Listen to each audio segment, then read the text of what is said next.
speech, Mr. President, Your Honor, na tila kayo'y nagsususpecha at maring sila pinatutungkulan ng Pangulo nung sinabi niyang mahiya naman kayo.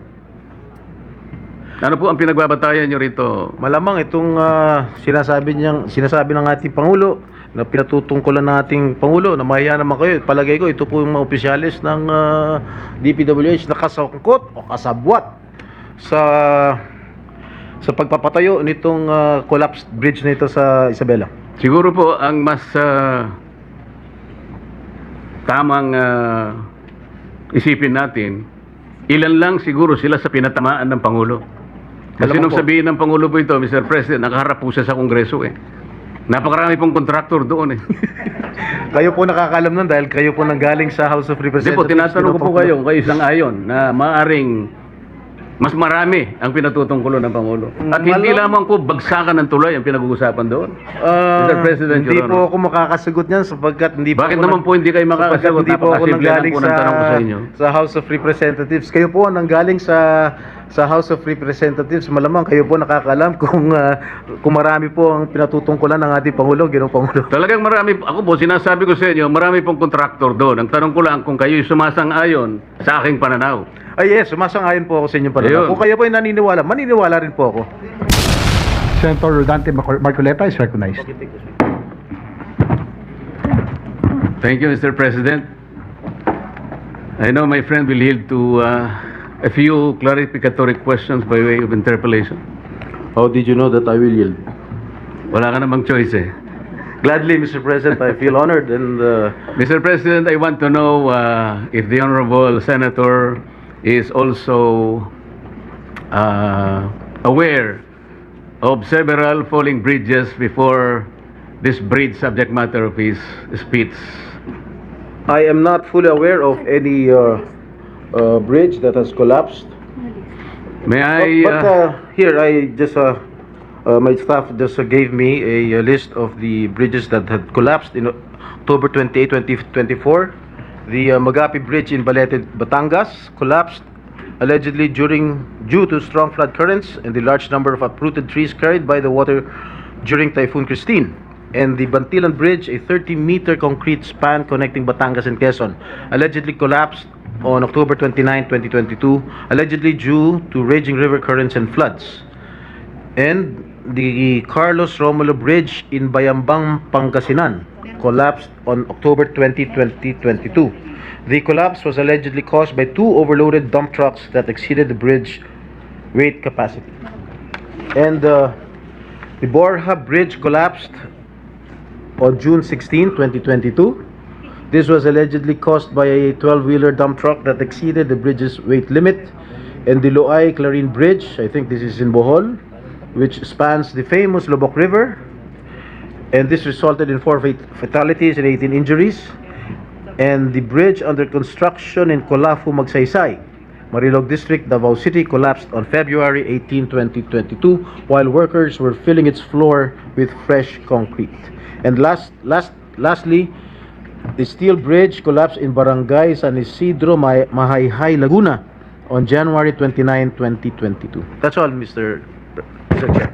So, Mr. President, I think the Honorable Senator will agree that we're fast becoming a country of falling bridges. I agree with you,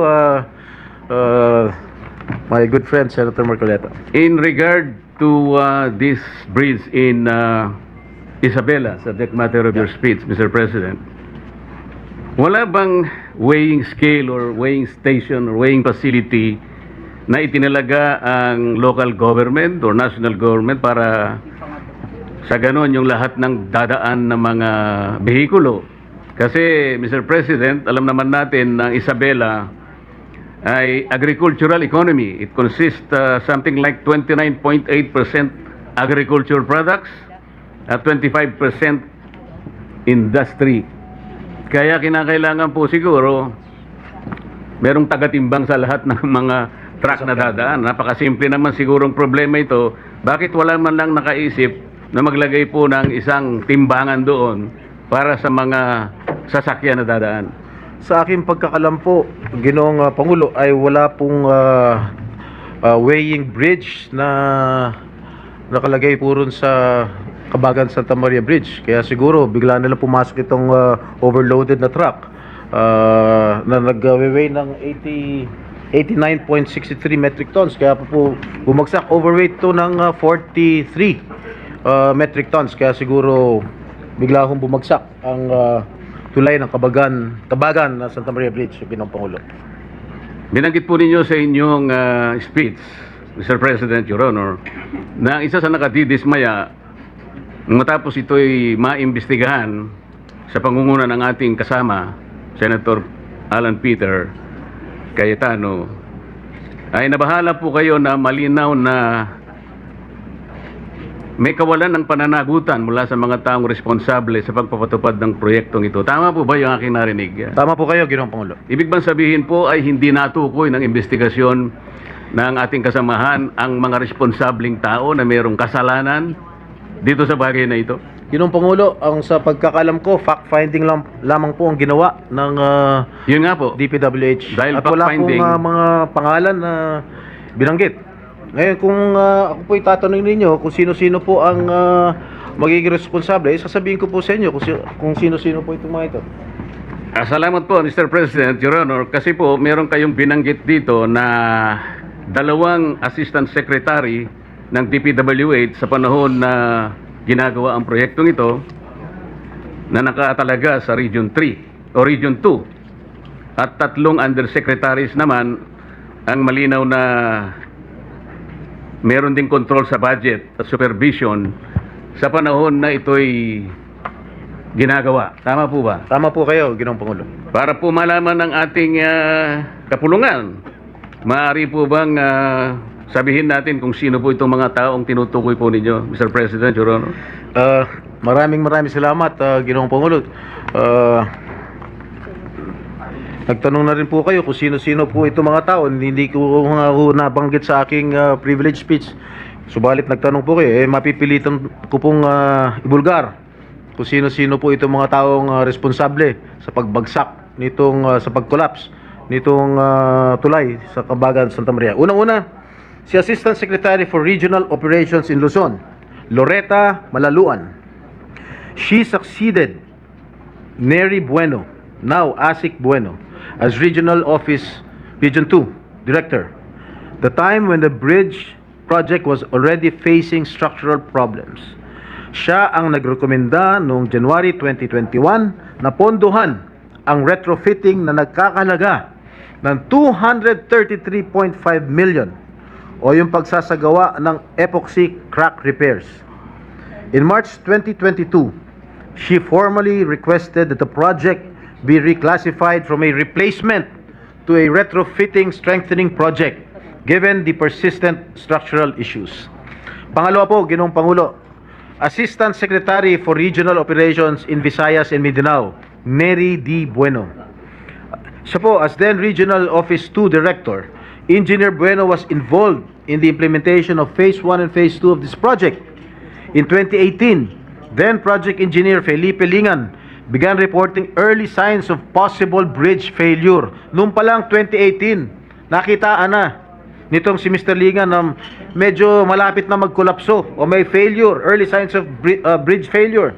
These warnings were either not acted upon or were not sufficiently addressed under Bueno's leadership, which became a notable concern in later investigations. Ginoong Pangulo, yung tatlo pong nabanggit kong undersecretaries, napapangalanan ko rin ngayon. Ito po hanggang ngayon ay nanunungkulan pa rin bilang undersecretary ng DPWH. Unang-una, Undersecretary for Regional Operations in Luzon, Ginoong Eugenio Pipo Jr. Siya po ang nangasiwa ng construction ng tulay nang sinimula ng pagpapagawa nito noong 2014 bilang NOI Assistant Secretary for Operations. It was under his watch that the early stages of construction proceeded even when structural issues began to surface. And in June 2018, the DPWH engineers identified critical defects after the concrete slab was poured at span 8. Masyado na technical to. Among the most alarming were sheared bolts and shifting columns, clear indicators of serious design and construction flaws. Yet, Despite these warnings, construction continued with no decisive intervention from People's Office. His failure to halt the project or escalate the issue for re-evaluation allowed the risks to persist unaddressed. Pangalawang Undersecretary for Regional Operations in Visayas and Mindanao, Ginoong Ador G. Canlas. Siya po ay Assistant Secretary for Regional Operations in the Cordillera, Regions 1, 2, 9 at 13 noong taon 2022. Retrofitting began in 2023 with 285 million allocated for structural strengthening. The engineering designs were completed and submitted, and multiple iterations of the as-staked plans were prepared by DPWH Region 2. And during this phase, Undersecretary for Technical Services Ador Canlas became directly involved. He approved key engineering plans on December 19, 2023, and later a revised retrofitting plan on May 22, 2024. These approvals were crucial in authorizing the construction activities intended to stabilize the bridge. And lastly, Mr. President, Undersecretary for Planning Service and Public-Private Partnership Service, Maria Catalina Cabral. Ang kanyang opisina ang nag-aproba para pondohan ang isinagawang kontrobersyal na retrofitting ng tulay na dapat ang kontraktor ang gumastos dahil nasa ilalim ng warranty period. Dahil dito, gumastos pa ang ating gobyerno ng karagdagan na 400 million pesos. Ang halagang ito ay 50% ng original contract price ng tulay, Ginoong Pangulo. Yun lang po, Ginoong Pangulo. Mr. President, tatlong undersecretaries, ibig bang sabihin ito, may basbas ito sa kanilang secretary, Mr. President? Well, that sa aking palagay, command responsibility po yan. Hindi naman po kikilos itong mga undersecretary kung wala hong basbas ang namumuno. Sinabi po niyo rito, Mr. President, Your Honor, na ang mga taong binanggit ninyo ay nabigyan pa ng karagdagang trabaho. Ano pong mga karagdagang trabaho ang naibigay pa, Mr. President, Your Honor?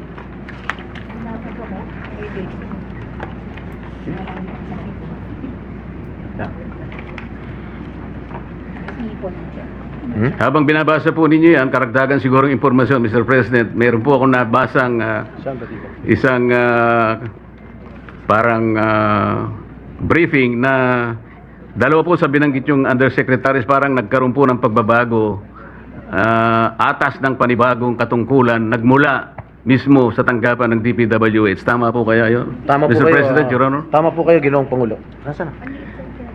At binanggit din po ninyo sa inyong speech, Mr. President, Your Honor, na tila kayo'y nagsususpecha at maring sila pinatutungkulan ng Pangulo nung sinabi niyang mahiya naman kayo.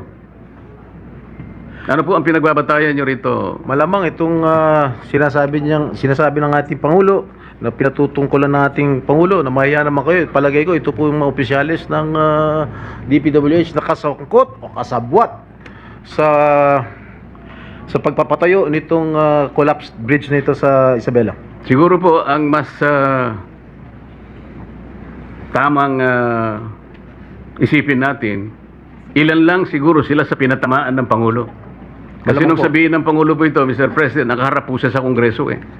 Napakarami pong kontraktor doon eh. Kayo po nakakaalam nun dahil kayo po nanggaling sa House of Hindi Representatives. po, tinatanong ko po Ginoong kayo kung kayo isang ayon na maaring mas marami ang pinatutungkulo ng Pangulo. At hindi lamang po bagsakan ng tulay ang pinag-uusapan doon. Mr. President, hindi Your po Honor. ako makakasagot niyan sapagkat hindi po Bakit ako naman po hindi kayo makakasagot? Hindi po ako Napakasimple lang nanggaling po ng tanong ko sa inyo. sa House of Representatives. Kayo po nanggaling sa House of Representatives. Malamang kayo po nakakaalam kung marami po ang pinatutungkulan ng ating Pangulo, Ginoong Pangulo. Talagang marami, ako po, sinasabi ko sa inyo, marami pong kontraktor doon. Ang tanong ko lang kung kayo'y sumasang-ayon sa aking pananaw. Ay yes, sumasang-ayon po ako sa inyong pananaw. Ayun. Kung kayo po ay naniniwala, maniniwala rin po ako. Mr. President, Your Honor, di ba pangkaraniwan pagka meron po tayong itinatayong isang infrastructure, lalong-lalo na po yung mga vertical infrastructure, malimit po nating nakikita, nakatabi po yung meron pong parang banner yung, anong tawag doon? Yung COA? Merong billboard po ang COA. Billboard. Na kung saan nakalagay yung ilang mga detalye, pangalan ng proyekto, Yung, minsan po, ah, pangalan po ng politiko, nandun. yung halaga ng proyekto, yung description hanggang saan, di ba? Yung contractor kung sino yon. Pero nananatili lang na isang billboard. At hindi naman nagkakaroon ng updated report ang COA kung ilan porsyento na halimbawa after a while ang natatapos. Nananatili lang isang billboard na akala mo nagbabantay sa project. Tama po kayo. Kaya ko po tinatanong ito, Mr. President. Nangyari po ito sa Misamis Occidental. Nagtayo ng isang irregular na proyekto. Sa pondong-pondo pa lang, Mr. President. Saan ka nakakita ng isang housing project ang pondo manggagaling sa DPWH? So nung tanungin ko po yung auditor sapagkat sila naman dapat nakabantay sa lahat ng proyekto, alam mo ba ako ito na nanggaling sa... Hindi po. Alam mo pa rin ba ako na yung titulo na pinagtayuan ng project na yan ay hindi pag-aari ng syudad? Hindi rin po. Wala ba kayo akong pakialam? Dahil kayo po ang security guard ng pera ng gobyerno. Nakikialam po. Kailan po kayo makikialam? Pagka po tapos na ang project. Akala ko baka ako ang COA ay merong preventive measures, action. Ibig mo sabihin ka ako pag natapos ang project, natapos na po talaga ang project, ngunit ang titulo po ay pag-aari ng mga pribadong mga mamamayan. Nang tanungin ko po siya, sino ang may-ari ng project? Wala pong maisagot. Ngayon po, itong ang inyong privilege speech, Mr. President, Your Honor, ay salamin lamang ng isang napakalaking anomalya na nagaganap sa ating bansa. At salamat po sapagkat kahit na ito po ay isa lamang sa mga bagay na maaaring makapagbigay po ng alalahanin sa ating mga mamayan sapagkat ito ay pera ng bayan, lalong-lalo na po yung binabanggit ninyong mga opisyal ng pamahalaan na parang kasangkot pa sa mga pangyayaring ito, na maaaring ang pwesto po nila ay nagpalipat-lipat sa ilang mga lugar sapagkat ito pong mga listahan ng mga bumagsak na tulay. Kung makikita po nyo yung tatlo sa binanggit nyo sa Luzon po Sa Makatwid po ulit-ulit po ito. Parang napakasama pong pagsasalamin. Kagaya po ng ginawa ninyo, sabi nyo, ito pa naman ay isang symbol of strength and connectivity. Parang nasira po yung simbolo na yun, Mr. President, Your Honor. Ano po ang iniisip po ninyong gawin, Mr. President, Your Honor? Sana po ay maimbestigahan po itong sa lalong madaling panahon. Inimbestigahan na po ng ating kasama. Dito po sa inyong committee, sa Blue Ribbon Committee, sapagkat ang involved dito ay mga opisyalis ng ating gobyerno. Lalong-lalo po sa, of course, sa DPWH. At masagot ko lang po yung inyong katanungan kanina dun sa mga undersecretaries na nabigyan pa ng karagdagang trabaho. Kung kumari lang po, Ginoong Pangulo. Base sa mga department orders namin nakuha, na-promote pa ho si Engineer Loretta Maluan from Regional Director in Regional Office 2 to Assistant Secretary for Regional Operations in Luzon. Si Nery Bueno po ay dating Regional Director din sa Region 2 at na-promote bilang Assistant Secretary for Regional Operations in Visayas and Mindanao. At si Eugenio P. po ay dating ASIC lamang bago naging Undersecretary. Ganon din po si Yusek Ador Canlas. Salamat po sa impormasyon, Mr. President, Your Honor. Meron po kayong binanggit na retrofitting. Ang ibig po nyo sabihin, Mr. President, Your Honor, ito pong tulay ng Kabagan na ito ay maliban po sa ito'y ginastusan ng pamahalaan, yung retrofitting, ginastusan pa rin po ng ating pamahalaan. Opo, ginastusan pa rin po ng ating pamahalaan. Pagkatapos po ng dalawang gastusan, ito po ay bumagsak. Tatlong gastusan, hindi lang dalawa. Tatlo nga po. Ang retrofitting po, ang ibig sabihin po ng retrofitting, para sa pagkakalam ko, hindi po ako inhinyero, no? Sa pagkakalam ko, is to strengthen the structure, Ginoong Pangulo. Pero, gastusan na ng gobyerno ang retrofitting, bumagsak pa rin after so many weeks. Kaya, nakakagulat at gumastos pa ho ng 400 million ang ating gobyerno for the retrofitting cost, Ginoong Pangulo. Eh, babagsak po talaga yung Dapat po, sa aking palagay, dapat po ang contractor po ang dapat mag-shoulder ng expenses ng retrofitting, hindi po ang gobyerno. So, 3 beses pong gumasta ang pamahalaan, Mr. President. Opo. At bumagsak. At bumagsak ang pa kulay. rin. So, 3 beses pong nasampal ang Pilipino. Tama po kayo. Salamat po, Mr. President. Maraming Thank you, salamat Your po. Honor. Majority Leader. Thank you.